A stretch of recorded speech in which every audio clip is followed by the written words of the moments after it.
A note to listeners, the following podcast contains material that may not be appropriate for all audiences.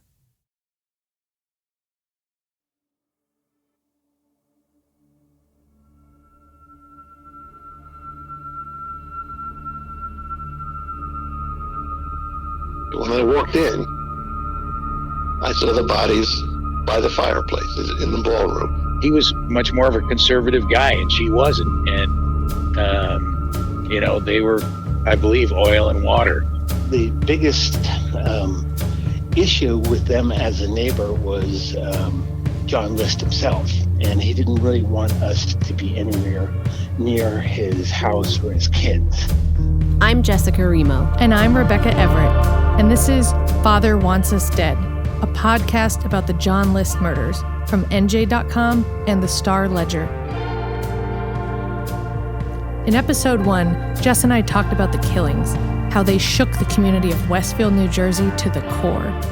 And in episode 2, we took a deep dive into John List himself, a deeply religious man obsessed with propriety and faith and not showing weakness.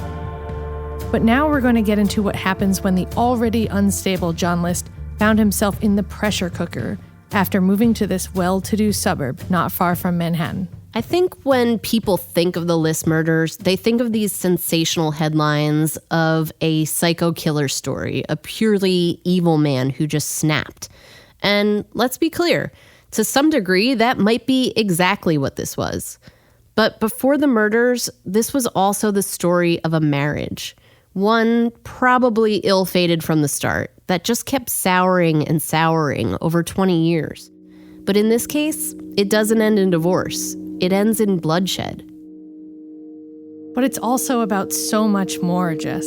It's about a man struggling to make the life he thinks he should have. But he's such an unbending, single-minded guy that he just keeps doing the same thing he's always done as his life is coming apart. It's like everyone's in the family car, heading toward the cliff edge, and instead of hitting the brake, John List is on cruise control. And then at the very end, when he really could choose a different route, he floors it.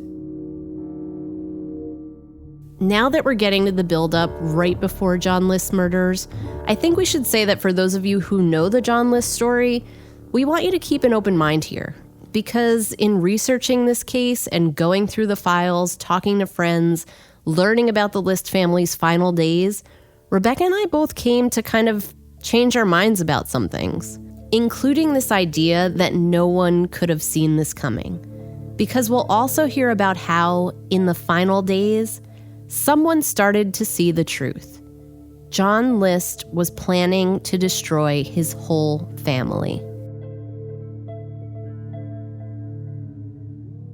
We've talked about how John List's married life wasn't easy from the start, with losing his first job, Helen's miscarriages, and of course they were complete opposites. But when John List landed a job at Xerox in Rochester, New York in 1961, he felt like he hit his stride at work. Maybe he had finally figured things out. Here he was in the big-time corporate world with all its trappings, including an expense account. Suddenly, John and Helen are jet-setting across Europe. In his memoir, John writes that Helen splurged on souvenirs like Waterford crystal and Irish plaid. In Germany, they even binged on room service. Expensive? Sure. But what did we care? Xerox picked up the hotel bill. Jess, I have to point something out here. This has to be the first and last time that John List, careful accountant, ever had room service. Oh, for sure, Rebecca. And only because it was on someone else's tab. It's all quite a change from his humble upbringings. It was downright exciting. Like my career, which had reached a level I had never dreamed of achieving. On the sunny side of 40, I was clearly a success. I was totally unaware of the storm clouds building on my professional horizon. And like many marriages, they do have these moments of real happiness. They're traveling, they're going to parties, feeling like their lives are on the way up. But we also know there are major foundational problems that only compounded over 10 years. And John is quiet, cold, reserved. He doesn't express his feelings. But Helen is the opposite. She always seems to say what's on her mind, no filters. And it really seemed to bug John because he even mentions in his memoir this one time that Helen told a neighbor that her dentist husband should not be addressed as a doctor because he's not an MD. I can't imagine that went over well. And List also said that when he was interviewing for the job at Xerox, she complained to his soon-to-be boss that their comped hotel room was seedy. Complaining to the guy who was interviewing him. That is a bold move. That may be why, after John got the job, his boss said something prophetic. John writes in his memoir that this boss said he needed to, quote, get rid of Helen. But Rebecca, we also know divorce was not an option for John List, not the way he was raised. He also didn't think it was proper to fight even, but his wife thought verbal confrontations cleared the air. Helen straight up told him he was too much under his mother's thumb. And these comments start to get to him. One time, she said something at the dinner table, and John grabbed and lifted the table so high that the dishes slid off onto the floor. Yeah, we're definitely getting peeks at his temper here, Jess. And it's also clear in his memoir that List was bothered by Helen's drinking. We mentioned this a bit in the last episode. I enjoyed a friendly drink as much as anyone, but I was worried by the way Helen needed more than just a few drinks. When she went shopping, a bottle of whiskey often came home in her shopping bag. After a while, it became obvious that Helen was hooked on a deadly poison. I only wish I'd known about AA at the time. He said he even tried to water down the booze, but nothing worked. One time, Helen got drunk at a party and was getting a kiss from the host when List slugged the guy. He got kicked out, but she stayed and partied, the way he tells it. Do you believe this about her, Jess? Like, is she really a drunk, or is he just such a Puritan that he's just blowing it all out of proportion? I mean, I kind of do, because a few relatives of Helen's did talk about it in news articles that came out later, but we know she was really sick and unhappy, so maybe this was self-medicating? Yeah, I really wish I knew what was going through her mind, because we know she didn't have an easy life. Losing her first husband, raising 3 kids while you're that sick. And apparently her marriage to John wasn't like a passionate love affair. Right. In the early days, they couldn't keep their hands off each other. List even dishes on their honeymoon road trip when Helen points to a hill off the road and suggests they make love. They spread out a blanket and get naked. We could watch the cars traveling on the road far below, and the possibility of their watching us provided an extra measure of excitement as we joined our bodies. That sounds like a newlywed thing, because obviously we know that fades. Yes. In his memoir, List complains that Helen rarely reaches orgasm anymore, which makes it less pleasurable for him. And he blames this all on alcoholism, her health, and the passage of time. He says they tried to spice it up by buying what he called blue movies and taking sexy Polaroids. And they even considered swinging, but decided against going through with it.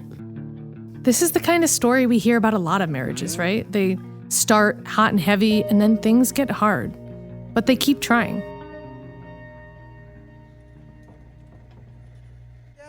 It's like, whose sense of humor is this?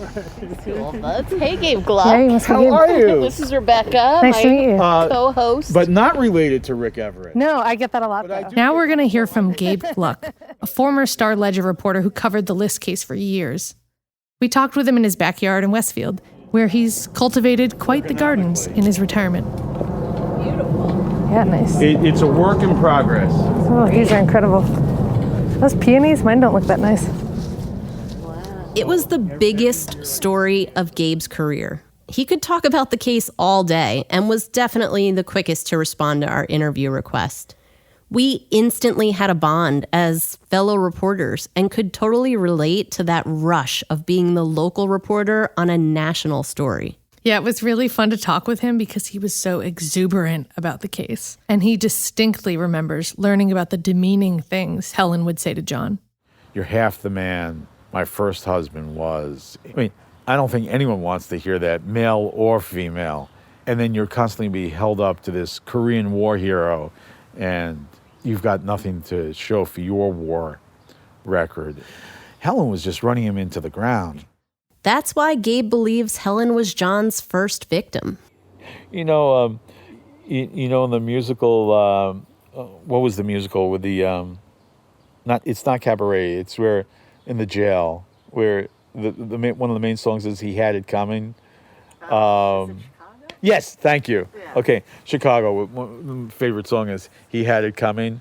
There's a part of you that starts singing "She Had It Coming." I know that's terrible to say. I apologize to all concerned. But anyway, Helen becomes a much more nuanced character in all this. And should she be murdered? Absolutely not. But do you know why John List is so angry at her? Well, now we're understanding a little bit more of, why she takes the first one. I mean, of course she didn't deserve it. She didn't deserve anything that happened to her. But I do think that John killed Helen, partly just because he was enraged by all that. I definitely think he had resentments, and we'll get into that when we get to his confession letter in the next episode. But I think this whole theory that kind of developed over the years that Helen was a nightmare wife who drove him to do this awful thing is overblown, because it was about so much more than just Helen, and it feels kind of like victim blaming. And honestly, I wonder if she was just tough on him because she saw what a repressed, tightly wound guy he was and thought maybe she could help him learn to express himself. I mean, it's a big if, but if he had known better how to say what was really going on with him, maybe he could have asked for help instead of letting the pressure mount until he just killed everyone. We also have to remember Helen was really not herself for a lot of this time due to that mystery ailment her doctors couldn't figure out. Only it turns out it's not a mystery as much as a secret, and one Helen has been keeping for more than a dozen years. The illness behind all her worsening symptoms is actually syphilis. That's right. All that time she's been talking about what a great war hero her first husband is. She's known that he gave her syphilis when he was unfaithful in their marriage. By the time John List finally learns about it, the final stages were atrophying her brain, affecting her behavior. It's really tragic because syphilis is a curable disease, but Helen would never be cured, and it was slowly killing her. We said earlier in this episode that this was about more than just a bad marriage and Helen's health problems. The other big problem in John List's life is that he loses jobs. Not just one job, he loses almost every job he's ever had. And that's what happens at Xerox. He can't keep up with the pace of the work, and the axe falls. We talked to a psychiatrist, Stephen Simmering, who would interview List many years later. He said List's personality was the true problem in his career. And one after another, he was let go. And it was never because of work performance problems. It was because of his personality. His coworkers say they couldn't get along with him. He was too dour and too strict and too much of a wet blanket and too stringent. And he just didn't get along with people. He didn't fight with people, but people didn't like him. And the same thing happened again, and the same thing happened again. List eventually will find a job at First National Bank in Jersey City. It sounds good. He's vice president with an office on the banks of the Hudson. And with his fancy new job, he's looking for a fancy new home. He likes Westfield, especially that it has the same kind of conservative Lutheran church he was raised in, and a parochial school to shape his kids into the perfect little Lutherans that he wants. But most importantly, John and Helen fall in love with Breeze Knoll, that stately 19-room mansion that would end up being more of a curse than a blessing. They can't really afford it. But remember, they've had a taste of the high life with Xerox, and they're fighting to keep up. So they buy Breeze Knoll, even if John has to ask his mother for help with the down payment. List said both he and Helen craved this image of prosperity. He called buying the mansion conspicuous consumption in the extreme. He blames the big spending mostly on her in his memoir, pointing out that she only perked up for trips for shopping or buying a nicer car to go with his nicer job. But it's also just him. He takes out a second mortgage to remodel the third floor into an apartment for his mother, Alma, but also because he has to keep up with the Joneses. He remembers replacing a small lamp with an expensive chandelier, quote, worthy of Versailles. Gabe Gluck said this impulse in List didn't really even make sense. He certainly had a number of jobs in his life that would have made for a modest middle-class existence. And he grew up, in a modest middle-class, home. So where that came about, that he had to be a successful businessman on the north side of Westfield, we never got an answer to that.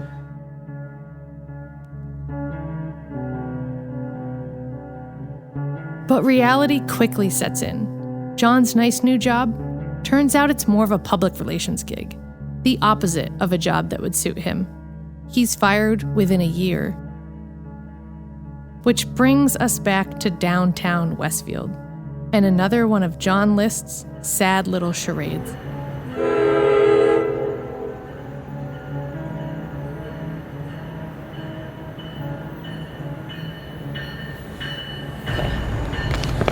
All right, so Westfield train station, and this was John List's hideout because after he lost his last job, he was too embarrassed to admit it to Helen, and so instead of telling her, he just got up, put on his suit, grabbed his briefcase, and came and sat at the train station as if he were going to work.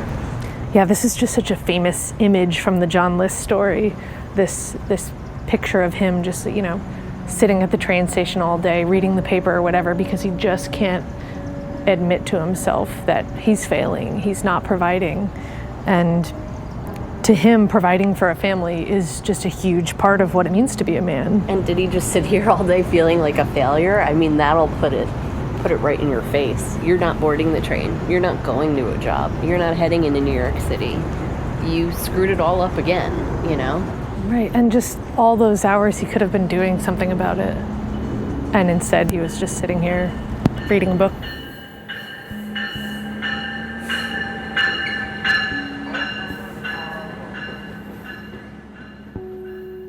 His image was everything. Here's how retired Westfield Police Chief Barney Tracy described it to us. He didn't want people to know. He was going to walk out that door every day, to catch the 7:30 train out of Westfield.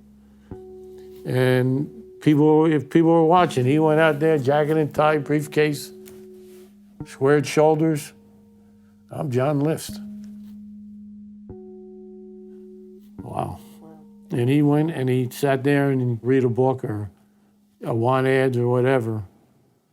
But, and again, like the other part is in Westfield and in his church, there's a lot of great people, a lot of good people.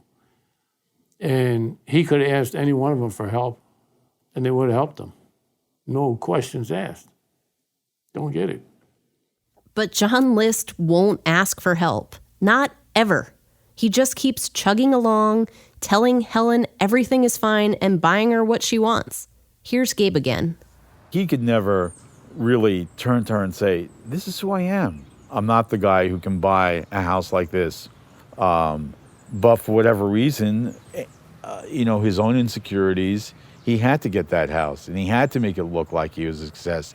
So he put on the shirt and tie and suit every day and went to the train station even though he didn't have a job. Like I said, he could have kept a shrink busy for years, just unwrapping all the layers.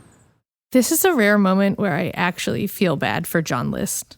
He's a middle-aged man who, just because of who he is, cannot see a way out of this hole and also can't stop himself from digging. I also think it was a different time, and societal expectations were different. It feels like now more people are okay asking for help or filing for bankruptcy, but John List said he never filed for unemployment, even though he needed it desperately, because he was too proud. He also never settled for a lower-paying job. He just kept looking for another accounting job as usual. He finally gets one with a company that runs those photography studios in the mall. But then the company moves from Manhattan to Long Island, and List decides not to move to follow it. He stays in Westfield and does a very strange thing for someone with no social skills. He takes a gig selling life insurance policies. Another thing he never should have done. And the bad decisions keep getting compounded. Because to no one's surprise, John isn't selling much, and the family is quickly going broke. He says he borrowed funds from his mother, but eventually she cuts him off. And before long, there's a note from the savings and loan company saying they could be foreclosed on. We know John List had been hurtling toward financial ruin for years, but now he's nearly there. The image he tried so hard to control, the life he wanted in perfect order, was all coming apart on him like a house of cards. In any case, the stage was set for the tragedy that was to follow.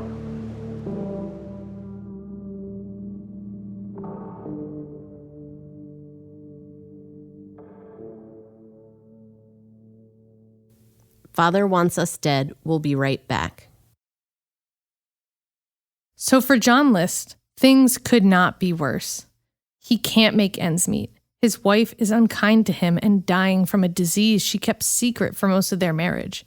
And there are 3 kids mixed up in all of this mess. So we wanted to know more about what life was like during this time for the List kids. We reached out to dozens of their former friends and classmates. Rebecca, I was struck by how much they remember and how they can still put themselves right back into who they were during these years. And they were all just kids. I agree, Jess. I mean, after 50 years, they're still carrying a lot of this heartache around. Thinking about these friends who never got to grow up, go to college, have a life. Let's start with Fred, the youngest. He was 7 when they moved to Westfield and just 13 when he was killed. Universally, everyone we talked to said the List boys were both shy, but Fred more so. Susan Cousins-Jankowicz, a close friend of Patty's who we met in the first episode, said Fred was sweet, innocent, and agreeable. He had a little bit of a lisp, and when his big sister gave him a little ribbing about it, he never seemed to mind. It's just kind of in fun, and Patty would be like, Fred, what are we doing for dinner? You know, what's on the menu? You know, and then the 2 of us would just get hysterical. But he was a great kid, very good-hearted, kind of like if you had to picture a Boy Scout, it would be Fred. John Jr. was nearly 9 years old when they moved to Westfield and only 15 when he died. One of his best friends was Charlie Jones, who we heard from before. John was a big kind of geeky guy, and but a nice kid. I mean, really super well-mannered, and he was a diligent student. He wasn't a dummy. He was not gregarious at all. He was a rather shy person, I thought. Charlie spent many afternoons playing at the List house and said he can't remember ever seeing John List smile. He said he was just very cold. And the house itself just felt cold. It was largely empty. He and John Jr. used to grab brooms and play floor hockey with tennis balls in the unfurnished ballroom. Home life was definitely, you could tell, I mean, much weirder than mine. I come from a very close, loving family, and I didn't think about it at the time, but thinking back on it, that's not what they were. They were very rules-based, protected. The kids were protected. Right, but not a warm feeling. No, not warm at all. Maybe it's because this story is so overwhelmingly sad, but these conversations with the childhood friends, I just loved hearing what they used to get up to, like their antics and mischief. Because the List kids had hard lives. I don't think you can pretend that they didn't. But it makes me feel a little better that they had some fun and, some close friendships. And at least they had each other. I mean, I have 2 sisters I'm close with. You do too. And it feels like they were really tight and looked out for each other. So now we're going to talk about Patty. And before we do, I just want to say this is a part of the story that we really wanted to tell right. I think some previous tellings of the List story have painted her just as a bad girl, but that's not the full picture or fair to her memory. Absolutely. And we're grateful her friends trusted us to get her story right. Some of what they told us, especially in the last few months of Patty's life, might make you rethink that whole narrative that no one knew what was coming. Patty was going on 11 when the family moved to Westfield. 2 of her close friends were Susan Cousins-Jankowicz, and the other was Rhonda Conway. Her last name at that time was Hansen. I was so glad I got to speak with both of them. I got the sense they were both rather hesitant to return my call, but Susan especially said she wanted to do it kind of to honor Patty. As I remember one time, it was hot as hell out there. I guess it must have been a summer. And John had just come in from mowing the lawn. And he was like all sweaty and stuff. And he came in and got himself a drink and sat down for a few minutes. And I just tried to talk to him a little bit. And I saw him like red-faced. And I thought, there he is being the dutiful dad out, mowing the lawn in the middle of the summer heat. So he was nice to me and kind to me. But you never really got that warm fuzzy from him. Rhonda told me that once they were in middle school, she and Patty started doing some stuff that most parents wouldn't be thrilled about, and especially John List, like smoking cigarettes and cutting class. I can remember Patty and I would skip a lot of time to school. Sometimes we'd take the bus and go into Elizabeth, or other times we'd go back to her house. I mean, the house was so big and you could get lost in it. And actually, her mother knew a few times, and we'd be up in her mother's room a time or two, just talking to her. Then in high school, around age 15, Patty starts doing something else that John List also disapproved of. She joined a community theater group. How is that a big deal, Jess? Well, Rebecca, to John List, it is. You remember we met Ed Saradaki in the first episode, a friend of Patty's from Drama Club. Ed said it was clear that John List was not thrilled about his daughter playing any adult roles, and he just thought acting in general was a waste. But it really becomes her passion, and the group members become her close friends. Ed said she was one of the more innocent teens in the group. Some of the others would drink alcohol and experiment with drugs. But the people we talked to said they never saw Patty do anything more than try marijuana. Ed also said that everyone could tell that Mr. List was a severe kind of a guy and not someone to mess with. When List would pick up Patty from rehearsals, the room would go silent. All he had to do was walk into the room. He never raised his voice. He didn't have to. If Patty didn't react fast enough, all you'd hear him say was, "Patricia, it's time." So Jess, Susan Cousins-Jankowicz had some, honestly, kind of heartbreaking observations about what was going on with Patty and her father at this point. She said it wasn't just as simple as a teen being rebellious. Pat knew what she wanted, but she also loved her dad. I'd use the word resignation, that she was realizing at some point, Rebecca, that she was kind of choosing her life over what John wanted for her. And I think there was a little bit of sadness, if I'm being honest, that I think she realized that she was coming across as disappointing to him. But there was also, again, that self-confidence that said, Dad, I love you, but you got to let me find my own way here. Yeah, this conversation with Susan definitely made me sad. She said, you just want your parents to be proud of you. And it sounds like Helen was supportive of the kids, but Patty was never going to get that approval from John List. In episode 1, we heard from Chris Day. You'll remember him walking us through the funeral and talking about what it was like to carry Patty's casket. Chris is 71 now, retired and happily married, but we really went down memory lane for hours, sitting on this bench by the river in Trenton, talking about his memories of Patty, both happy and sad. He's a really sweet, sensitive guy, and it's clear losing her that way left him with a lot of pain and guilt. Well, I never really talk about this thing. I never really brought it up. It's the first time that I'm really talking about it. Chris told me even people he's really close with don't know he dated Patty List before she died. She had just turned 16 and he was 20 when they got together around March of 1971. This was about 8 months before her death. They had their first kiss on a snowy night when Pat had him sneak out to an old kid's playhouse behind the mansion. He flicked a lighter to signal that he was there. So about 10 minutes later, she came out with a comforter. And if I say where we had our first kiss, I say I know we definitely had our first kiss there in that playhouse. It was all kind of cozy. Chris said it was obvious John List did not like him, And that would contribute to their breakup later in the summer. He was an older guy, not in college, and he wasn't Lutheran.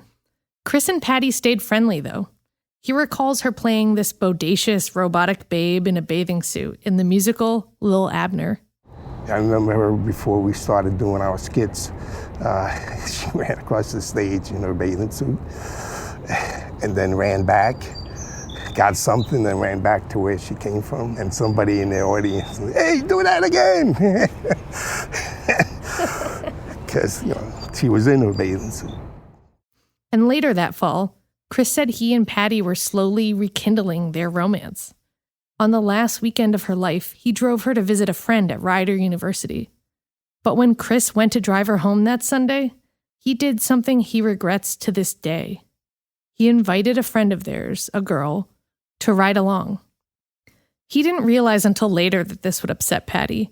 And even though it was a small thing, and even though it's been 50 years, he can't forget that their final hours together were marred by his mistake. I looked and I said, there'll be other times. There'll be other days. I didn't know that was going to be like the last day. Sorry. It's okay. I got a bandana. Sorry, but that's I really didn't know. I thought there'd be other days.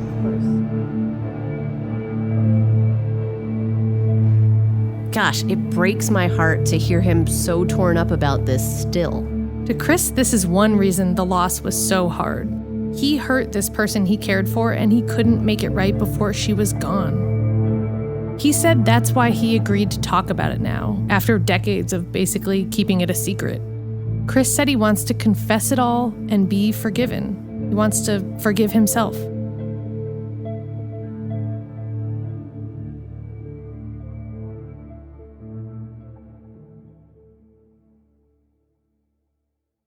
Next, we'll hear about the List family's final days and how the pressure just kept building for John. His finances, his marriage, his religious beliefs, his kids. We'll hear about the crucial moments where the cracks in John List's careful, reserved facade were starting to show, including to his daughter. We heard earlier in this episode about Patty and Rhonda skipping school and getting into other mischief. So by 1971, in the final months before the murders, they were not allowed to hang out. Both of their fathers thought the other girl was a bad influence. But sometime that summer, the girls snuck out of their houses and joined a group of friends downtown. We decided to hook up and just go out. It was like probably after midnight or something, and just walking around, carrying on, making noise and probably disrupting the peace. That's what got someone to call it in. And the cops came, picked up. I think it was the other kids got away. Patty and I got caught. The cops took them to the station and called their parents. Rhonda's dad got there first and was none too pleased. But then in walks John List, in a full suit, of course, even though it was the middle of the night. Patty's father was irate. He just started carrying on, yelling at Patty. And then he came up to me, and I thought my dad was going to punch him. But he said to me, you're a bitch as well as a witch. And, I was already scared. And did he yell it at you too, or did he just sort of say it to you? He said in a loud voice, we'll put it that way, and kind of walked towards me, and his eyes are just scary. Like streaming, I don't know, scary. I think it's important to note, Rebecca, that this is about 3 or 4 months before John murdered his whole family in cold blood. It seems List was buckling under the pressure, and he saw the changes in Patty as a sign his family was on a path away from the church. For List, that's a catastrophe.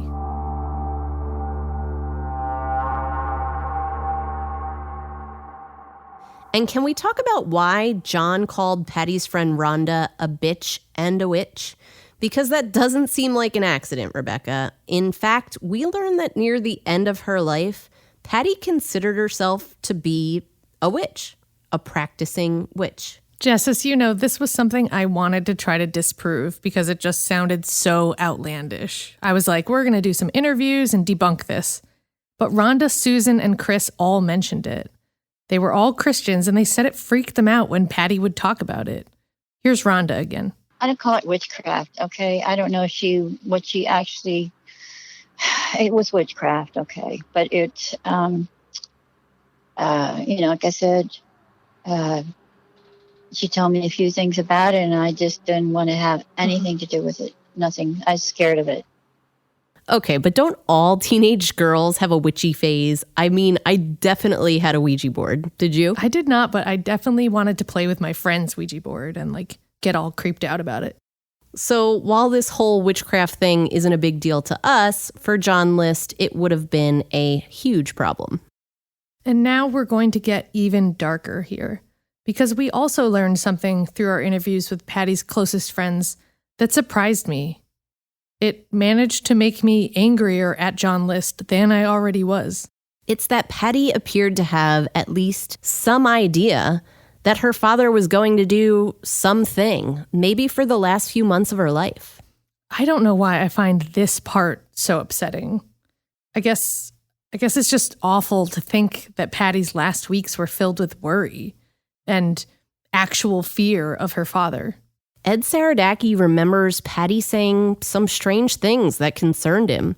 He said in late September or early October of that year, Patty actually suggested that they run away together. He kind of laughed it off, but later she also mentioned her dad was making wills for them and had asked the kids what they wanted to have happen when they died. Would they want to be cremated? Would they want to be buried? Would they want to have a big obituary? Kind of weird stuff for a father to be asking his teenagers. But Patty related to me and she goes, "What is that? How does that make you feel, Ed?" I said, "I don't know, weird." I said, but your dad's an accountant. He's worried about the numbers. And so, he's trying to plan for the future and trying to just brush it off. Now let's get to what she said to Susan a little less than a month before her death. Patty was showing Susan and a friend some witchy stuff, breaking out the Ouija board, talking about communicating with spirits. But then she said something that Susan will never forget. Pat said, I have a feeling within me that, something bad is going to happen. She didn't mention her father. She didn't mention John or Fred. She just said, I just have a feeling, that something bad, is going to happen. This is another thing that at that time probably seemed a little freaky, but what are these kids supposed to do? You can't report to your parents or the police that Patty says she has a bad feeling.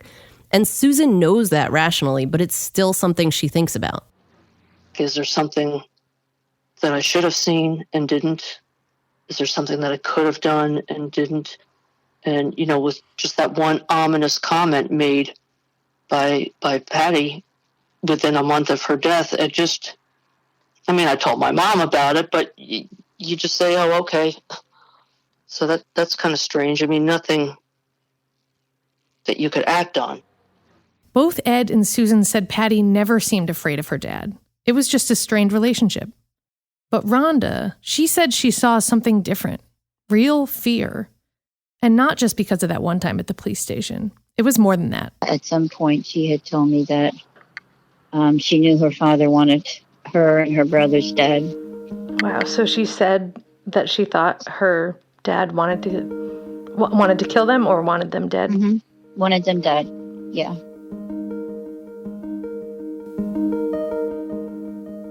I couldn't believe what I was hearing on this call with Rhonda, but I have no qualms about her credibility. She was really clear with me if there was something she didn't remember or couldn't be sure of, but she was sure of this. Patty said, "My father wants us dead." That is freaking terrifying, Rebecca. It's one thing to not have his approval, and it's another to think he wants you gone. Did Chris Day ever notice anything like that? She didn't say anything to him, But Chris said he did see something that now seems important on the last night he saw any of the lists. 48 hours later, the whole family would be dead. Remember, he had hurt Patty's feelings, so later he went to the list house to smooth things over with her. It didn't go like he wanted, and then it was time to leave. I remember coming up from the stairs, and there was the two boys playing a game on a card table right in the foyer there with their father. And he smiled at me and everything. So there's this game set up in this room that was never really used for anything, right on his way to the door. I think he planned it. He planned for me to see that, because I would see a loving father. And so when they went away, there would be like no questions asked. But of course, they didn't go away. That was just the cover story List would tell when he killed them. Hearing from Chris and all these friends, you really get a deeper understanding of how, even 50 years later, they all can't stop second-guessing themselves, blaming themselves, wondering if they could have done more. And it wasn't just them. I mean, you can really see how this reverberated. It impacted a whole generation, a whole community. Chris also remembered Patty telling him that in that final month or so, her father seemed lighter and more relaxed. Chris noticed it too. He said John List let things slide. He let Patty have a Halloween party, and he even helped clean up. And now we know from the timeline, Rebecca, that might have been because List already had decided what he was going to do. John List was about to lose the family home and go bankrupt, a disgrace he couldn't bear. His wife was a burden, and he resented her instead of pitying her. And everything his daughter did, from acting to dabbling in witchcraft, to him it was all a sign that the children were moving away from God and everything he thought was right. As the father and head of the family, he felt it was his responsibility to fix it. But he kept coming back to the same solution. It was awful and violent and a sin, but John List convinced himself it was right. Deciding to do it was the hard part. Planning out the perfect murder, or 5 murders, that was easy. John List was a man who thrived on order, careful planning, and meticulous attention to detail. He was made for this. He would make a plan, and he would execute. And in our next episode, we're going to walk you through exactly how. We'll bring you back to 1971 and take you through the murders one by one. We've seen the crime scene photos. We talked to the cops who responded. And we'll also finally hear John List try to explain why he did this. He did everything. Dotted every T, crossed every I. You know, the ledger was balanced for him. Well, the kid tried to struggle and fought with him from what the crime scene indicated. I mean, you just shot your mother to death, and you couldn't give her some comfort or some dignity. I just cannot imagine someone doing what he did, claiming that God told him to do it, and then stay in the same house, you know, tidy them up in the ballroom of the house. After he killed them all and left, I was always so scared he was going to come back and get me. Isn't that crazy? I always thought that. Father Wants Us Dead is a production of NJ Advanced Media. It's reported, written, and produced by us, Jessica Remo and Rebecca Everett. Christopher Kelly is our executive producer and director. Alyssa Passaggio and Kevin Whitmer are also executive producers. Father Wants Us Dead was recorded at Sound on Sound Studios in Montclair, New Jersey. Our sound designer, mixer, and editor is Jacob Stone. Jacob and Alex Ritchie composed the music, and Alex also helped mix the podcast. James Shapiro is our associate audio engineer with help from Natalie Patterson. Additional audio was provided by Adam Kolik and Andre Mallock. Our website was designed by Allah Salim. Special thanks to all our sources who agreed to talk to us, even though we know it wasn't easy. You can visit fatherwantsusdead.com for more about the story, including crime scene photos and other extras we couldn't fit into the show. And you can email us at inbox@fatherwantsusdead.com. Subscribe to Father Wants Us Dead wherever you get your podcasts. And if you're enjoying it, please rate and review it and help us spread the word.